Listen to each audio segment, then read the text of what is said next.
Bismillah, Assalamualaikum warahmatullahi wabarakatuh. Terima kasih atas kesempatan yang telah diberikan kepada kelompok kami untuk mempresentasikan hasil kerja kami dengan mata kuliah Teknologi Pengemasan dan Penyimpanan. Perkenalkan, nama saya Siti Novina selaku moderator pada presentasi hari ini, dan rekan saya atas nama Rini Ilmayanti dan Krisnawati. Next.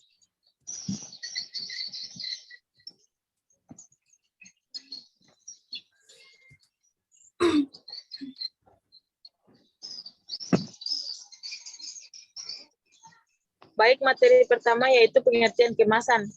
Kemasan merupakan suatu wadah atau pembungkus yang berguna untuk mencegah atau meminimalisir terjadinya kerusakan pada barang yang dikemas atau dibungkusnya.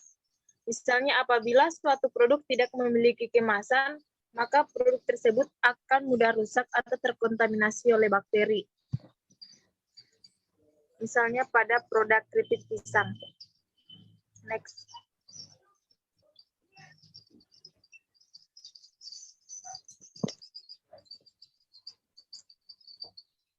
Materi kedua yaitu tujuan dari pengemasan. Yang pertama, physical production. Sebuah kemasan bertujuan untuk melindungi objek dari suhu, getaran, guncangan, tekanan, dan sebagainya. Yang kedua, barrier protection. Kemasan mempunyai tujuan untuk melindungi dari halangan oksigen, uap air, debu, dan lain sebagainya. Misalnya apabila suatu produk tidak memiliki kemasan, maka debu akan mudah masuk sehingga dibutuhkan tujuan untuk dilakukannya pengemasan. Next.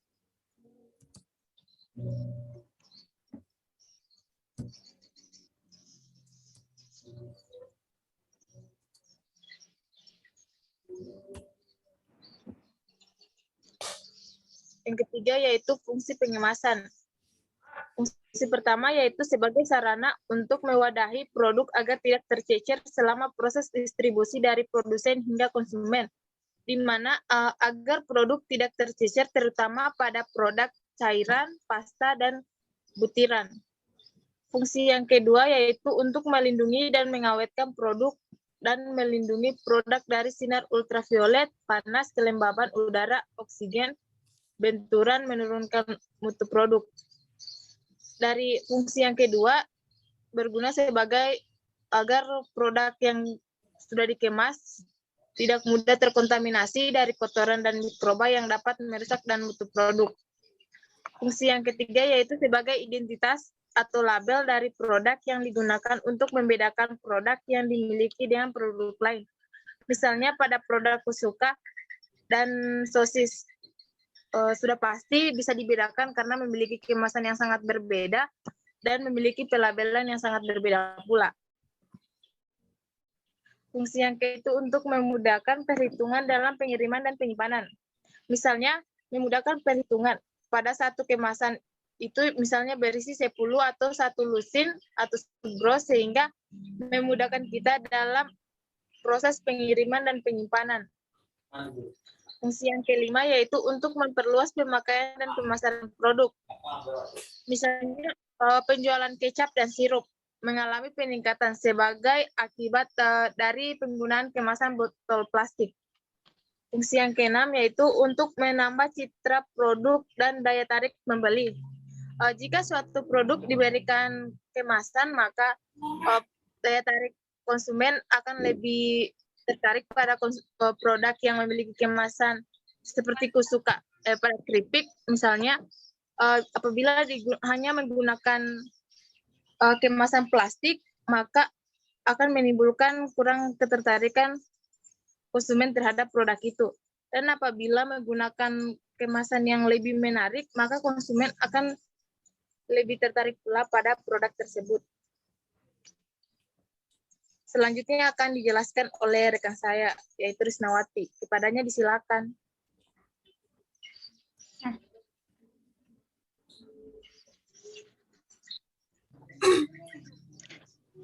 Materi selanjutnya yaitu penggunaan kemasan plastik pada produk komersial, contohnya makanan kaleng, yaitu ikan sarden. Makanan kaleng, ikan sarden, dapat dijadikan sebagai salah satu cara penyajian makanan yang praktis. Walaupun di label makanan kaleng tercantum zat-zat gizi yang dibutuhkan tubuh, Namun di sisi lain, makanan kaleng juga mengandung bahan pengawet. Zat-zat tambahan dan pengawet digunakan untuk mempertahankan kualitas bahan-bahan makanan di dalam makanan kaleng tersebut berpotensi menimbulkan gangguan kesehatan, apalagi jika dikonsumsi terlalu sering. Adapun beberapa kelebihan makanan kaleng dibandingkan makanan dengan kemasan lainnya yaitu pertama, makanan di dalam kaleng terhindar dari paparan serangga, mikroba, dan bahan-bahan asing lainnya yang membuat makanan dalam kaleng tetap terjaga cita rasanya. Kelebihan yang kedua, perubahan kadar air dapat terjaga dengan baik. Dan yang ketiga, menjaga bahan pangan dari penyerapan oksigen, bau-bauan, gas lain, dan partikel radioaktif yang ada di atmosfer. Makanan kaleng tetap memiliki gizi seperti makanan umumnya, misalnya mengandung karbohidrat, protein, vitamin, lemak, dan mineral yang dapat larut pada lemak. Kadar gizi yang di dalam makanan kaleng lebih tinggi dibandingkan makanan biasa, terutama jagung dan tomat, yang mempunyai antioksidan lebih tinggi setelah proses pemanasan. Di balik keunggulannya, makanan kaleng juga memiliki sejumlah kekurangan, yaitu pengolahan bahan-bahan kaleng melalui proses pemanasan, sehingga mengurangi kesegaran dan cita rasa makanan di dalamnya. Kadar gizi pada makanan kaleng menurun karena pemanasan selalu yang terlalu tinggi. Kadar gizi pada makanan kaleng menurun karena pemanasan suhu yang terlalu tinggi. Tekstur makanan dalam kaleng berubah karena bahan makanan kehilangan sifat segar. Makanan kaleng juga meninggalkan aroma seperti basi sehingga konsumen merasa tidak nyaman. Makanan kaleng bahan kimia merupakan BPA. Kandungan tersebut bisa memicu berbagai penyakit seperti diabetes, penyakit jantung, hingga kelainan pada fungsi seksual bagi pria. Makanan kaleng dapat menimbulkan bakteri yang cukup membahayakan tubuh jika tidak diproses dengan baik. Next.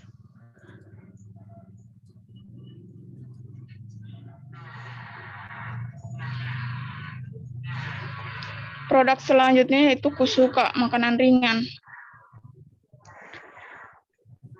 Produk Kusuka juga memiliki kelebihan dan kekurangan. Kelebihannya yaitu menggunakan bahan nilon. Bahan nilon sangat disarankan untuk mengemas kemasan keripik karena kedap udara sehingga meminimalisir keripik yang melempem. Bahan nilon juga memiliki tebalan plastik sehingga menyebabkan produk yang jauh lebih terjaga kualitasnya di dalam kemasan berbahan plastik nilon.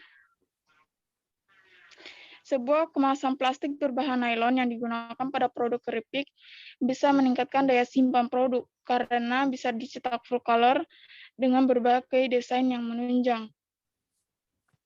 Kemasan nilon yang digunakan pada produk keripik juga bisa dengan mudah digunakan. Kemasan nilon yang digunakan pada produk keripik juga bisa dengan mudah dibersihkan jika terkena kotoran atau debu selama proses distribusi. Hal ini karena permukaan kemasan yang licin akan memudahkan proses pembersihan dari debu dan kotoran yang mungkin saja menempel. Dan sebuah kemasan plastik yang berbahan nilon digunakan untuk mengemas produk keripik juga akan menjaga aroma dan kesegaran produk keripik lebih baik daripada jenis kemasan kertas.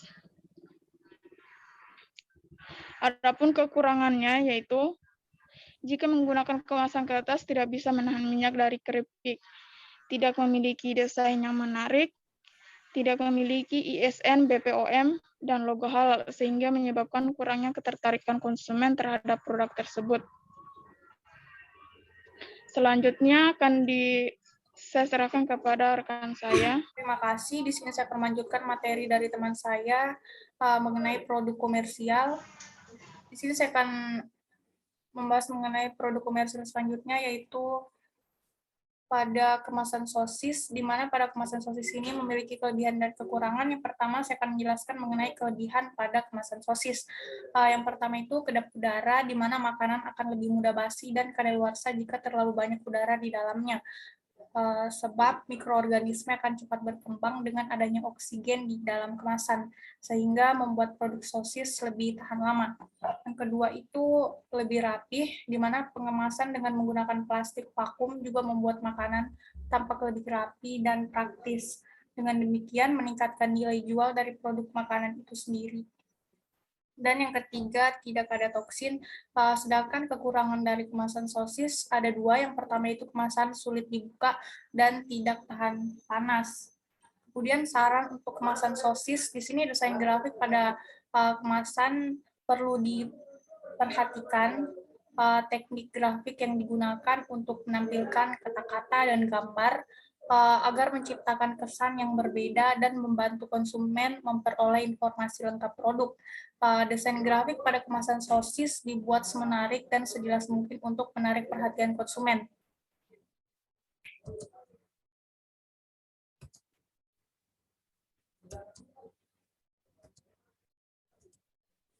Selanjutnya yaitu desain pada kemasan produk, di mana material kemasan yang digunakan pada produk banana chips yaitu menggunakan kemasan standing pouch, di mana standing pouch ini merupakan jenis kemasan berbentuk kantong dan bisa berdiri. Sedangkan karakteristik standing pouch ini memiliki bentuk permukaan oval di bagian bawahnya karena bisa berdiri tegak ketika diletakkan di rak.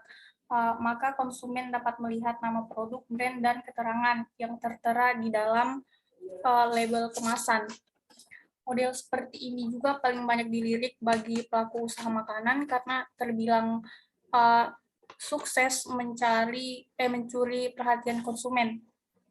Sedangkan kelebihan standing pouch ini, konsumen berhasil menarik minat pembeli karena memiliki banyak kelebihan. Yang pertama itu posisinya bisa berdiri tegak dengan desain yang unik, maka ketika diletakkan di rak pajangan akan terlihat rapi dan dapat menarik konsumen untuk membelinya. Yang kedua yaitu memiliki fitur zipper lock, membuat kemasan mudah dibuka dan ditutup kembali. Yang ketiga, tampilannya lebih modern. Dan yang keempat, harga lebih terjangkau.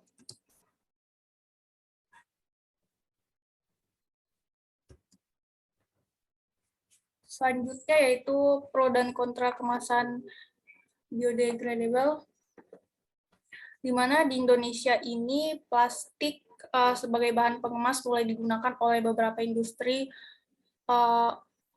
waralaba jasa boga, sedangkan industri pangan belum banyak menggunakan. Plastik biodegradable dibuat dari bahan nabati diperbarui, oleh karena itu produk bahan nabati dapat berkelanjutan dan bioplastik dapat terdegradasi karena bersifat ramah lingkungan. Untuk selanjutnya saya serahkan ke moderator.